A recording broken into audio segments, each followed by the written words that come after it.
Nandyal collector కార్యాలయం వద్ద ఉద్రిక్తత వాతావరణం నెలకొంది. సాఫ్ట్వేర్ ఉద్యోగాల పేరుతో సుమారు 120 కోట్ల గరానా మోసం జరిగిందని, తమను నమ్మించి మోసం చేసిన వారిపై కఠిన చర్యలు తీసుకుని తాము కట్టిన డబ్బులను ఇప్పించాలంటూ బాధితులు కలెక్టర్ కార్యాలయం ఎదుట ఆందోళన చేపట్టారు. ఈ సందర్భంగా జిల్లా కలెక్టర్ రాజ్ కుమార్ గారు మాట్లాడుతూ, వీలైనంత త్వరగా బాధితులకు న్యాయం చేస్తామని, మోసం చేసిన వారిపై చర్యలు తీసుకుంటామని బాధితులకు హామీ ఇవ్వడంతో బాధితులు ఆందోళన విరమించారు. బాధితులను మోసం చేసిన వారిపై కఠినమైన చర్యలు, బాధితులను మోసం చేసిన వారిపై చర్యలు, ఉద్యోగులను మోసం చేసిన వారిపై కఠినమైన చర్యలు, ఉద్యోగులను మోసం చేసిన వారిపై కఠినమైన చర్యలు.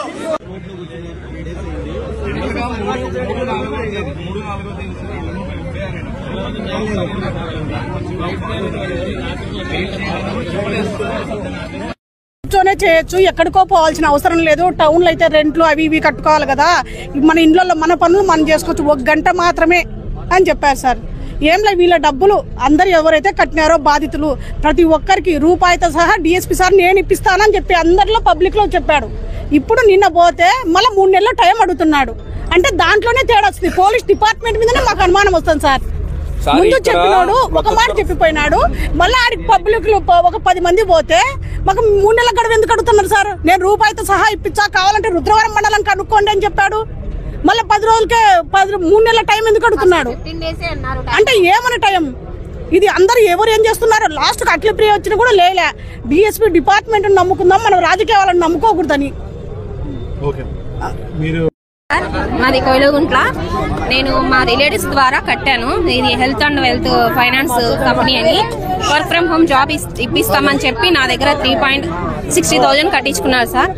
ఇప్పటి వరకు జరిగిందంతా డిఎస్సీ సార్ ఇప్పిస్తాము, అది అట్లా చేస్తాం ఇట్లా చేస్తాము, ఇప్పుడు అట్లా మేడం అందరు చెప్పినారు సార్. ఇప్పటికైతే మాకేం రెస్పాన్స్ లేదు సార్. సార్ మా అమౌంట్ మాకు రిటర్న్ రావాలి సార్. మాకు ఇట్లాంటి జాబ్ మీద ఇంకా హోప్ లేదు సార్. మా డబ్బులు మాకు వస్తే చాలు సార్. మా అందరు డిమాండ్ అదే సార్, ఇంకేం లేదు. మా అందరు డిమాండ్ అదే సార్. మా ఊరు పరిస్థితి బాగా, మా పొలాలు తాకట్లో పెట్టినాం, బంగారు ఈ ఒక్క నాయకుడు కూడా వచ్చి మమ్మల్ని ఆదుకోలేదు. ఓట్లు అడగడానికి వచ్చారు. ఇప్పుడు ఏమైంది? ఇప్పుడు ఏమైంది సార్? రాకుండారు. మా డబ్బు మేము అడుగుతున్నాం, మిమ్మల్ని ఏమని చెప్పలేదు కదా. మా డబ్బు మాకేమని సహాయం చేయమని చెప్తున్నాం మేము. ఎవడు పట్టించుకోడు. ఇప్పుడు అంటాడు, అప్పుడు అంటాడు. ఎన్నాళ్ళ నుంచి మేము తిరగాలి సార్? 4 రోజులు రోడ్డు మీద అంటే ఒక్క నాయకులు రాలే. ఓట్లు అడగడానికి వచ్చారే. ఇప్పుడు ఏమైంది? మేము చచ్చిపోయాక వచ్చారా మీరు? మాకు ఏం చేశారు వచ్చి? ఇప్పుడు పరిస్థితి మాది ఏంటి? మేము మందులు తాగి వచ్చినా కానీ మాకు లేదు సార్. మేము మాకు అదే పరిస్థితి. మాకు న్యాయం చేయాలి సార్. మాకు ముఖ్యమంత్రి కానీ, నాలుగల అఖిలప్రియ కానీ, ఊళ్ళో నాయకులు కానీ ఎవరు ఏం చేయలేదు సార్. పట్టించుకోలేదు.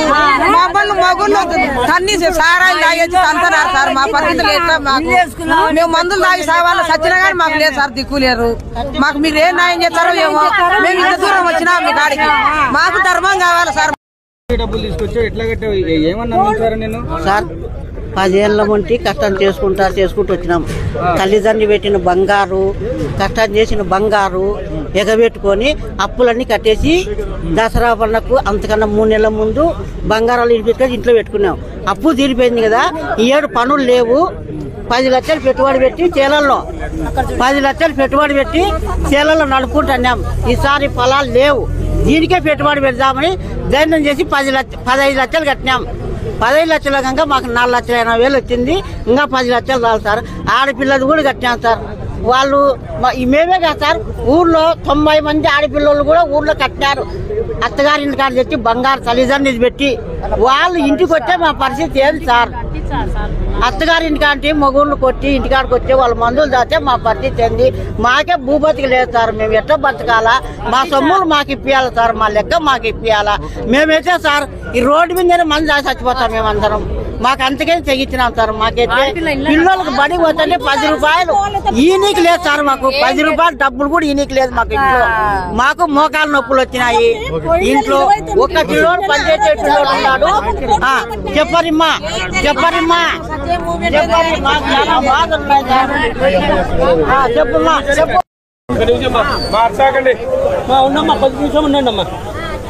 ఆంధ్రప్రదేశ్ రాష్ట్ర ప్రభుత్వానికి, మన సీఎం గౌరవనీయులైన చంద్రబాబు నాయుడు సార్ గారికి, deputy CM Pawan Kalyan sir గారికి ఈ మీడియా ద్వారా మా దొన్నిపాడు గ్రామ ప్రజలకు సంబంధించిన అన్యాయం గురించి చెప్పడానికి మేము కలెక్టర్ ఆఫీస్ దగ్గరికి రావడం జరిగినది.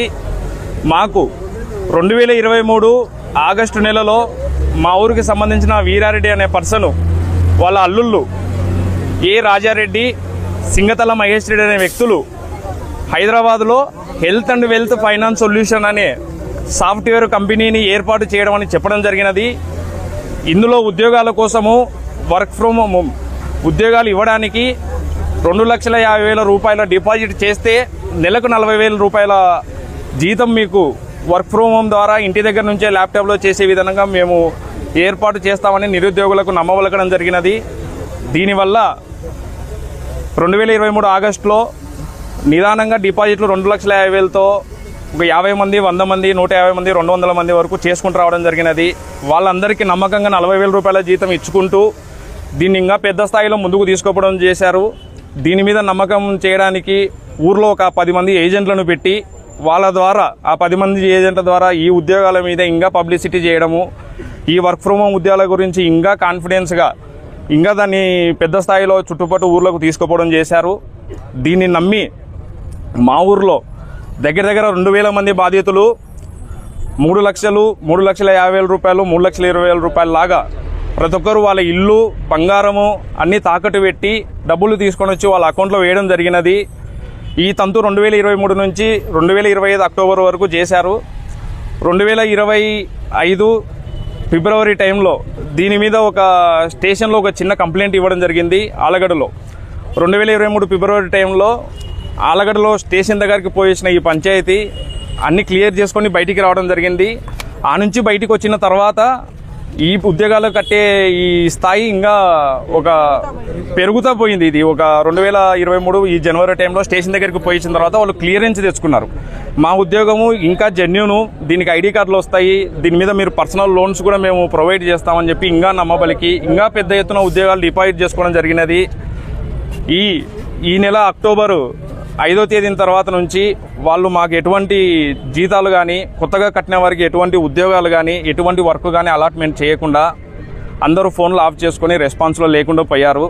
దీని మీద మేము 7వ తేదీ నుంచి ఫైట్ చేయడము, దీని మీద ధర్నాలు చేయడము, రాస్తారోకలు చేయడము జరుగుతున్నది. మాకు ఈ విధంగా చేయడంలో మా ఊరు ప్రజలు తప్ప మాకు ఏ డిపార్ట్మెంట్ వాళ్ళు కానీ ఎవరు కానీ మాకు సహకరించలేదు. ఏ ప్రభుత్వం కానీ ఎవరు కానీ మాకు వచ్చి ఎవరు పరామర్శించలేదు. మాకు సాయం చేస్తానని కూడా ఎవరు చెప్పలేదు. ఈ బాధితులకు ఎంతసేపు ఉన్నా వీళ్ళకి అన్యాయం జరుగుతుంది తప్ప అక్కడ చేసిన వాళ్ళకి వాళ్ళ ఇళ్లకు సెక్యూరిటీ ఇవ్వడం కానీ, వాళ్ళ ఇళ్ళకి వాళ్ళకి ఏదైనా వాళ్ళ ఆస్తులకి వాళ్ళకి సేఫ్టీగా వాళ్ళకి అన్నీ చేస్తున్నారు. కానీ మా బాధితులకు సంబంధించి ఎటువంటి న్యాయం చేసే విధంగా అయితే ఎవరు మాకు చర్యలు తీసుకోవడం లేదు. మాకు డిపార్ట్మెంట్ పరంగా వాళ్ళు వస్తారు, 3 రోజులు 4 రోజులు అని చెప్తారు. మళ్ళీ మేము తిరిగి అడిగేంత వరకు కూడా వాళ్ళు మాకు రెస్పాన్స్ ఏమి ఇవ్వడం లేదు. మేము తిరిగి అడిగితే దానికి ఇచ్చే రెస్పాన్స్ కూడా టైం తీసుకోవడం 3 నెలలు 4 నెలలు. మాకు డిమాండ్స్ ఏం లేదు సార్.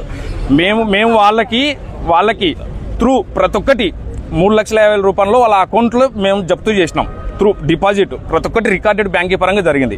మా డబ్బులు ఎక్కడ పోయినాయి అనేది మాకు జవాబుదారిగా మాకు చెప్పాలా, స్టేట్మెంట్ బయట పెట్టాలా. మేము కట్టిన డబ్బులు ఎవరు క్యాష్ చేతికి ఇవ్వలేదు సార్, మొత్తం డిపాజిట్ చేసినాం. అది మేము సిఐ సార్ని, డిఎస్పీ సార్ని అడుగుతుంటే మాకు దాని ఆ స్టేట్మెంట్ ఇవ్వడం లేదు. ఇప్పుడు మా డబ్బులు త్రూ అకౌంట్ ద్వారా జరిగింది కాబట్టి బ్యాంకులో స్టేట్మెంట్ తీస్తే వాళ్ళు ఏం చేసినారు, ఎక్కడ వాడుకున్నారు, ఎవరికి కొట్టారు, ఏం ప్రాపర్టీస్ కొన్నారు, ఏమనేది త్రూ నోటెడ్ ఉంటుంది కదా సార్.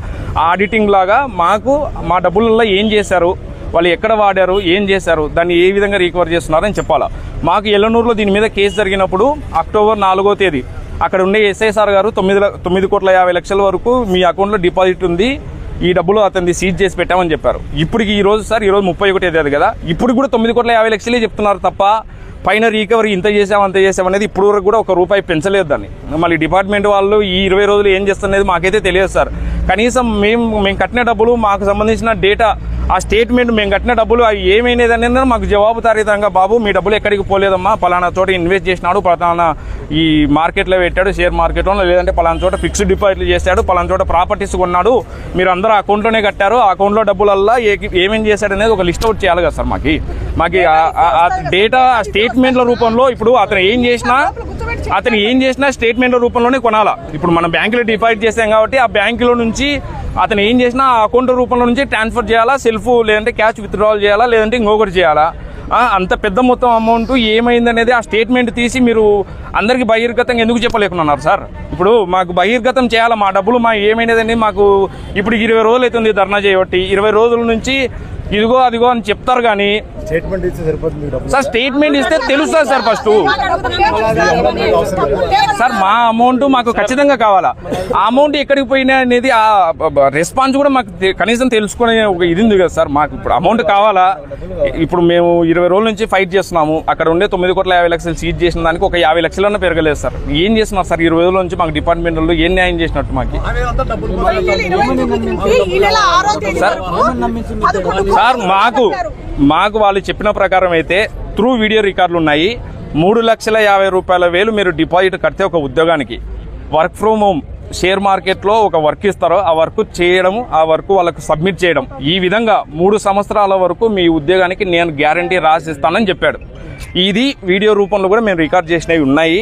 దానికి గాను ఆ ఉద్యోగం కట్టించిన దానికి గాను ఇక్కడ ఉండే లోకల్గా ఏజెంట్ వీరారెడ్డి అనే అతను శాలరీ త్రూ అకౌంట్ ద్వారా వేశారు. అన్ని through transaction through sir. By hand ఏది క్యాష్ జరగలేదు సార్, మొత్తం అకౌంట్ ద్వారానే జరిగింది. అన్ని అకౌంట్ రూపంలోనే జరిగాయి కాబట్టి మా డబ్బులు ఎక్కడికి పోవని మేము ఆశిస్తున్నాము.